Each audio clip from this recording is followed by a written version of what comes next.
Drugs మత్తు పదార్థాల వ్యసనాలకు దూరంగా ఉండేందుకు ఎన్టీఆర్ జిల్లాలో డ్రగ్స్ పై దండయాత్ర అనే కార్యక్రమం నిర్వహించనున్నారు. ఇవాళ్టి నుండి మార్చి 1వ తేదీ వరకు జిల్లా అంతటా సైకిల్ యాత్ర ప్రారంభించనున్నారు. ఎన్టీఆర్ జిల్లా కమిషనరేట్ ఆధ్వర్యంలో ఇందిరాగాంధీ మున్సిపల్ స్టేడియం వేదికగా ఈ కార్యక్రమానికి శ్రీకారం చుట్టనున్నారు.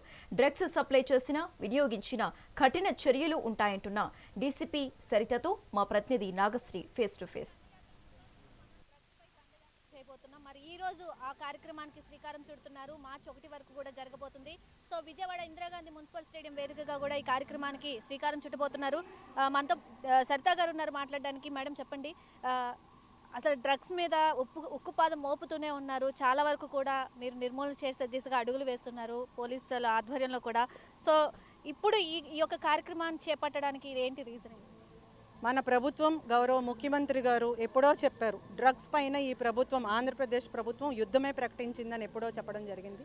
అట్లానే మన ఎన్టీఆర్ జిల్లాలో సిపి ఎస్వి రాజశేఖర్ బాబు గారు డ్రగ్స్ పైన ఎన్టీఆర్ కమిషనరేట్ యుద్ధం ప్రకటించింది అనే ఒక నినాదంతో ఈ డ్రగ్స్ పై దండయాత్ర అనే 34 days 510 kilometers 5 lady police officers in uniform వీళ్ళందరూ సైకిల్ చేసుకుంటూ త్రూఅవుట్ ఎన్టీఆర్ కమిషనరేట్ అంటే ఎన్టీఆర్ జిల్లా వ్యాప్తంగా 34 రోజుల పాటు సైక్లింగ్ చేస్తారు.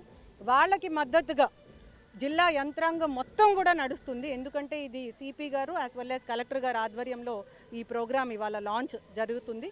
ఈ లాంచ్ ప్రోగ్రామ్ కూడా మన గౌరవ హోమ్ మినిస్టర్ మేడము, అట్లనే గౌరవ హెల్త్ మినిస్టర్ గారు, ఈ లోకల్ మన ఎంపీ గారు, అట్లనే all MLAs of NTR district అందరూ కూడా పార్టిసిపేట్ చేస్తూ ఉన్నారు.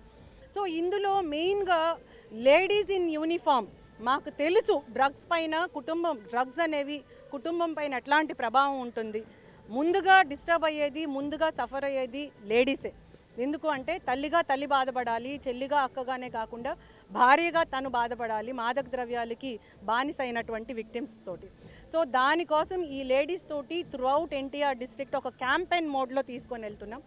వీళ్ళు ఈ డ్రగ్స్ తీసుకుంటే వచ్చే పరిణామాలతో పాటు సమాజంలో ఎట్లాంటి దుష్ప్రభావం ఉంటుంది, దీన్ని ఏ విధంగా ఇరాడికేట్ చేయాలి అని ఒక మెసేజ్ స్ప్రెడ్ చేస్తూ డ్రగ్స్ సప్లై చేసిన, కన్జ్యూమ్ చేసిన, సరఫరా చేసిన, ట్రాన్సిట్ చేసిన, ట్రాన్స్పోర్ట్ చేసిన, డైరెక్ట్గా ఇండైరెక్ట్గా సేవ్ చేసిన, హోల్డ్ చేసిన, లేదా ఎవరినన్నా రక్షించాలని ప్రయత్నం చేసిన, ఇన్ఫర్మేషన్ తెలిసి వదిలేసిన, వీటన్నిటి మీద కూడా narcotic drugs and psychotropic substances act ప్రకారము కఠినమైన చర్యలు ఉంటాయి అనేటటువంటి లీగల్ ఆస్పెక్ట్స్ కూడా అవేర్నెస్లో భాగంగా చేపట్టడం జరిగింది. సైమల్టేనియస్గా గాంజా ఎక్కడన్నా దొరికితే దాని destruction, cordon and search operations, law and order police different enforcement activities చేపడతారు. దీంతో పాటు ఈగల్ టీం కూడా, ఈ టీం తోటి వాళ్ళు కూడా ఉంటారు. లోకల్గా వీళ్ళు ఏ ఏరియాస్కి వెళ్తారో ముందే ప్రిపేర్ చేసి పెట్టుకోవడం జరిగింది షెడ్యూల్. ఆ ఏరియాస్లో సంబంధిత లోకల్ పొలిటీషియన్స్, ఎమ్మెల్యే గారు, ఎంఆర్ఓ, అట్లా గవర్నమెంట్ అఫీషియల్స్, ఎంఆర్ఓ గారు కానీ, ఎంపీడీఓస్, మెడికల్ హెల్త్ డిపార్ట్మెంట్ వాళ్ళు, డ్రగ్స్ కంట్రోల్ డిపార్ట్మెంట్ వాళ్ళు, వీళ్ళందరూ కూడా జాయిన్ అవ్వాలి. Along with youth, especially students join అయ్యి వాళ్ళు, ఇది ఒక సామాజిక బాధ్యత, ఇది కేవలం పోలీస్ చేపట్టేటటువంటి యుద్ధం కాదు, ఇది సామాజిక బాధ్యత. దీనికి నేను ప్లెడ్జ్ చేస్తున్నాను, ఒక ప్రతిజ్ఞ తీసుకుంటున్నాను. నేను డ్రగ్స్ వినియోగం చేయను, ఎవరైనా చేస్తే చూస్తూ ఊరుకోను. దానికి ఏమన్నా నాకు ఇన్ఫర్మేషన్ తెలిస్తే 112కి 1972కి కాల్ చేస్తాను. నా రాష్ట్రాన్ని డ్రగ్స్ రహిత రాష్ట్రంగా చేపడతాను అనే ఒక ప్రతిజ్ఞ అందరి చేత చేయించాలి. వాళ్ళకి ఈ సర్టిఫికేట్స్ కూడా ఇవ్వాలి అని చెప్పి కాలేజ్ స్టూడెంట్స్ని కూడా పెద్ద ఎత్తున మొబిలైజ్ చేయడం జరిగింది. దీంట్లో పార్టిసిపేట్ చేసినటువంటి కాలేజ్ యాజమాన్యానికి కూడా మన సిపి గారి దగ్గర నుంచి స్పెషల్గా అప్రిసియేషన్ సర్టిఫికేట్, మొమెంటోస్ ఇవ్వాలని డిజైన్ చేయడం జరిగింది.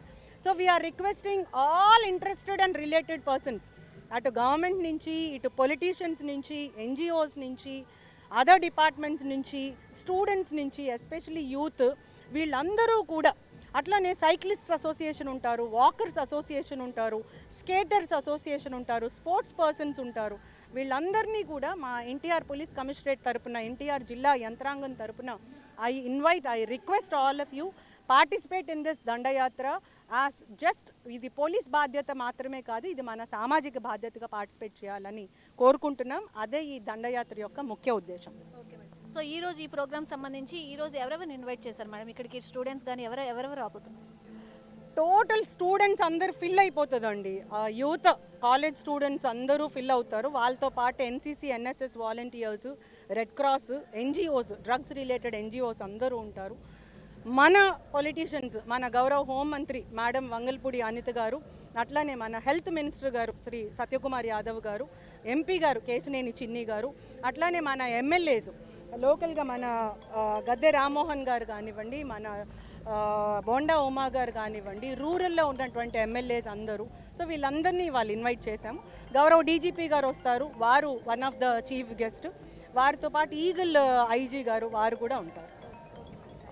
సో చూస్తున్నారు కదా, మనం ఇప్పుడు ఒక బూత్లో ఉన్నాం. ఇది వాళ్ళు కూడా పెట్టుకున్నారు, హ్యాష్ట్యాగ్ సామాజిక బాధ్యత అనేది కూడా వీళ్ళ యొక్క ముఖ్య ఉద్దేశం. అలాగే హ్యాష్ట్యాగ్ డ్రగ్స్ వద్దు బ్రో, ఎప్పటి నుంచో చెప్తున్నారు డ్రగ్స్ వద్దు బ్రో అనే నినాదంతో కూడా ముందుకు వెళ్తూనే ఉన్నారు. ప్రజెంట్ మనం చూస్తున్నాం కదా, ఇక్కడ ఇందిరాగాంధీ మున్సిపల్ స్టేడియం వేదికగా కూడా ఈ కార్యక్రమానికి శ్రీకారం చుట్టబోతున్నారు. సో మొత్తం ఇక్కడి నుంచి కూడా పొలిటీషియన్స్తో పాటు స్టూడెంట్స్ ముఖ్యంగా వచ్చే ప్రోగ్రాం కాబట్టి ఇక్కడ నుంచి కూడా స్టూడెంట్స్ ఫిల్ అయ్యే అవకాశాలు ఎక్కువ కనిపిస్తున్నాయి. సో వద్దు బ్రో అనే నినాదంపై కూడా ఈ యొక్క సైకిల్పై దండయాత్ర చేయడానికి మొత్తం కూడా సిద్ధమయ్యారని చెప్పుకోవచ్చు.